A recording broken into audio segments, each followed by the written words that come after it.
What's up, Tailgaters? My name is Tailgate Nate. Welcome back to my channel, and I'm back with another schedule preview and record prediction video. Today we're going to be going through the 2020 USC Trojans. So USC is a team that we've been hyping up for the past couple of years, and they just haven't been able to live up to the hype quite yet. This is the year that USC could finally turn it around. They're losing Michael Pittman Jr. to the draft, but their defensive line probably going to be one of the better ones in the Pac-12. Of course, returning quarterback Keaton Slavis. And yes, they lost Michael Pittman, but they still have some good talent at wide receiver like Tyler Vaughns and Amon-Ra St. Brown. They're also returning cornerback, Chris Steele, which is big for that USC defense. And I've already mentioned their defensive line going to be one of the best in the Pac-12. So let's see if USC can finally get back to the USC that we all have come to love in college football, or if USC is going to disappoint like they have past couple of years. All right, so here's the schedule for the Trojans.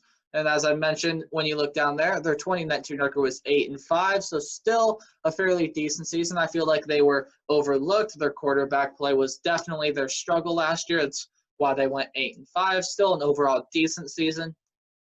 And you look up there, the key home games are going to be in red, away games are going to be in gold and yellow, and they have a neutral site game, and as always, it's going to be in black. So without further ado, let's go ahead and let's look at their schedule, and there's no better place to start in the first game of the season. And it's their neutral site game, and it's a tough one. You never want to start out your season this tough. It's against the Alabama Crimson Tide. I see no way USC can win this game. Alabama is overall just too talented. They have so many more pieces in place than USC.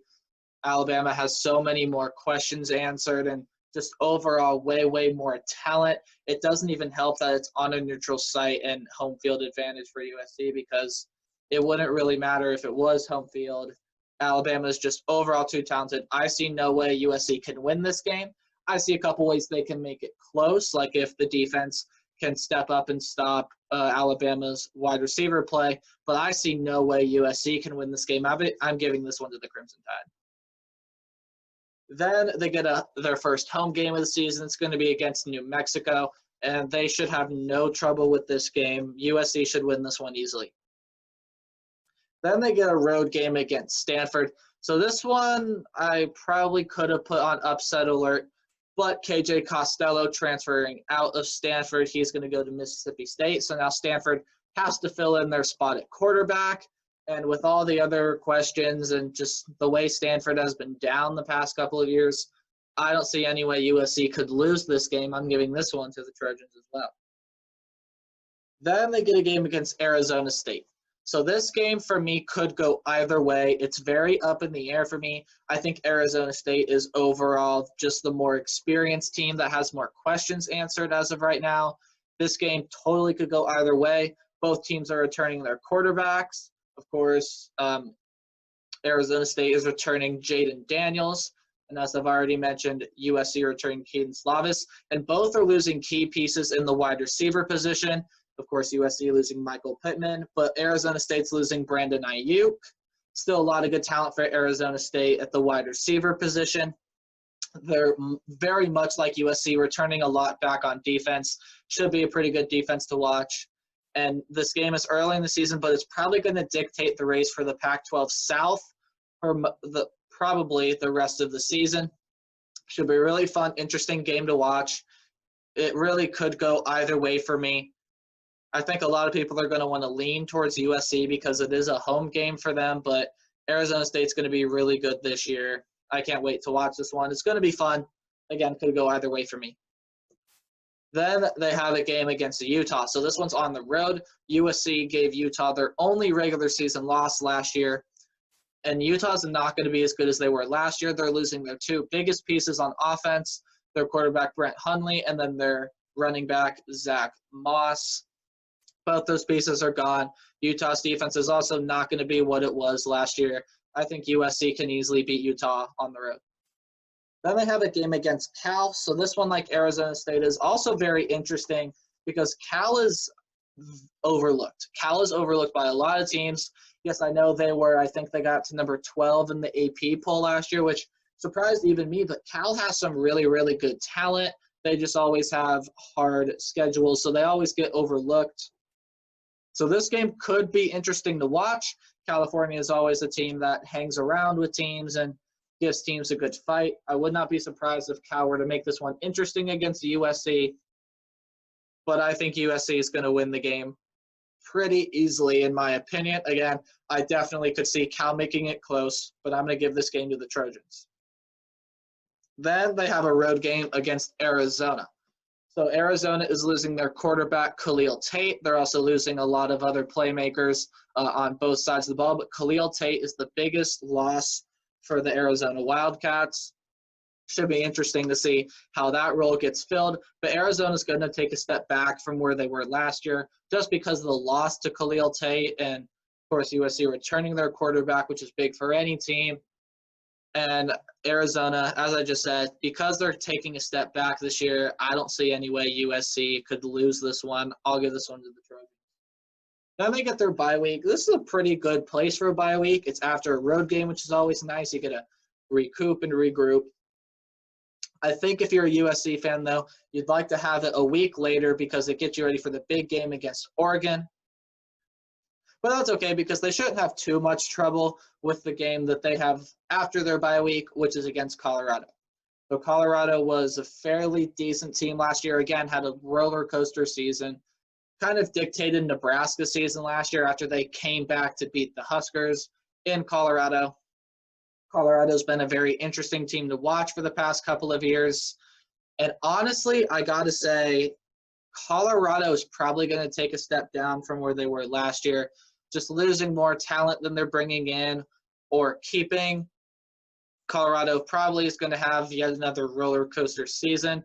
USC shouldn't have much problem with the Buffaloes. They just can beat Colorado in every single position on the football field. Then it's the big road game against Oregon. And just like the Alabama game, I see no way USC can win this game. So Oregon's quarterback, Tyler Show, and the offense should be able to get everything figured out. Of course, their wide receivers are pretty much all coming back. Lots of experience in the wide receiver corps for the Ducks. They have the best offensive tackle in 2020 in Penei Sewell, and their defense is loaded as well. Oregon is going to make a very, very substantial run at the playoff this year, and USC is not going to get in their way. I don't see a way that USC can beat Oregon. I like the Ducks any day of the week in this one. Then they have a game against Washington, so it's a home game. And this game is interesting because Washington is losing Georgia transfer quarterback Jacob Eason, and they're also losing Hall of Fame head coach Chris Peterson. He is going into retirement.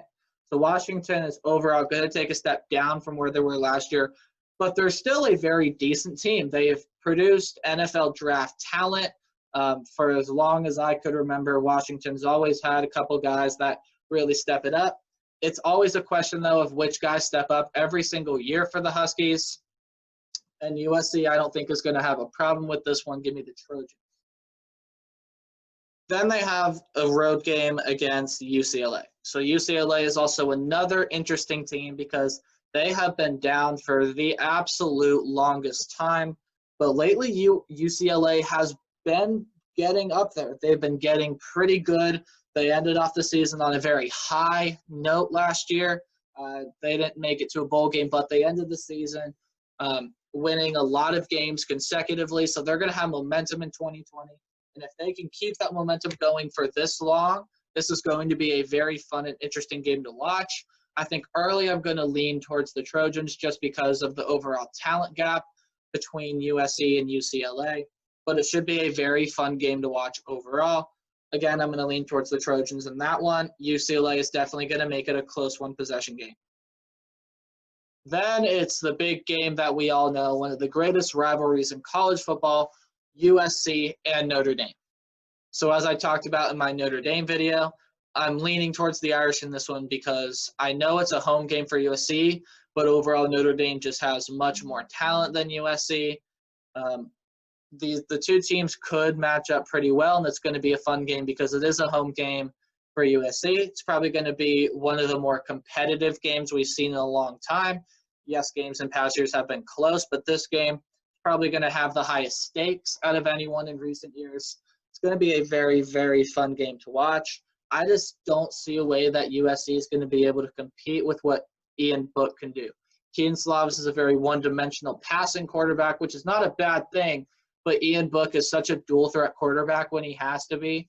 I don't think that USC is going to be able to keep up with the Irish's stamina, so I'm going to give this one to the Irish. All right, so now with everything being said and considered, I have the Trojans going 8-4. I am not ready to overhype USC quite yet. They just have a lot of question marks, and it's a big question whether Tyler Vaughn or Amon-Ra St. Brown are really going to step up, and if Chris Steele is going to take the defense to a new level. But they have a hard schedule. They're just like Auburn. They have a lot of great talent, but they have a very hard schedule. You look at their, I think 8-4 is pretty good. I give them guaranteed losses to Alabama and Oregon. I don't see any way they can win those two games. They maybe could pull off a win at Notre Dame. I don't see it right now. And then I think they're going to split some games like Arizona State, Utah, Cal. They'll probably lose one of those games somewhere because all those teams are going to be able to compete with USC. So, again, I have the Trojans going 8-4. So now let's move on to their record range, and you guys know this by now. I take this team's worst-case scenario along with their best-case scenario. Worst-case scenario I have for the Trojans is 5-7. Losing Michael Pittman was big, and if Keaton Slavis does not perform like he did at the end of the season last year, and Clay Helton just can't seem to figure it out, I could totally see USC missing out on a bowl game, which I think if this scenario were to happen, could probably lead to Clay Helton being fired. That might be a hot take, but I'm just saying if USC misses out on a bowl game this year, it could be the year that Clay Helton gets fired. And 7 losses in this scenario, of course, I've already mentioned Alabama, Oregon. Then they'd also lose to Arizona State, Utah, Cal, either Washington or UCLA, and then, of course, Notre Dame. They just have a really hard schedule, and 5-7 might not be a show of how good of talent they have, but it definitely will show that they just couldn't figure it out and get it together. Then their best case scenario I have is 10-2. Again, I've already talked about I give them guaranteed losses at Alabama and at Oregon. But overall, when you look at their schedule, they get their tough opponents at home. Besides Oregon, they get Notre Dame at home, Cal at home, Arizona State at home. Now, their road games aren't that difficult. They have to play on the road at Stanford, who's losing KJ Costello, on the road at Arizona, who's losing Khalil Tate, on the road at Utah, who, as I said, are losing their 2 biggest pieces of offense. The only more challenging road game besides Oregon might be UCLA, just because of the momentum they have, but they have them late in the season. If UCLA is losing a lot of momentum, it might not be that hard. Again, as I just said, they get all their tough games at home. They get Washington at home as well, Colorado at home. So USC definitely has potential to go 10-2. Again, I don't see any way they can beat Bama or Oregon. So 10-2 is very plausible. Again, it's a very interesting but hard schedule. But my current prediction for the USC Trojans in 2020 is 8-4. So that's going to do it for my schedule preview and record prediction for the 2020 USC Trojans. If you guys enjoyed, please leave a like. Also consider subscribing if you're brand new to the channel or just enjoy my content. If you haven't done so already, please do leave a comment down below and give me your thoughts on USC. Love to hear your guys' opinions, and I read through every single one. And until next time, remember, play hard, but tailgate harder. I'll see you on the next video. Bye.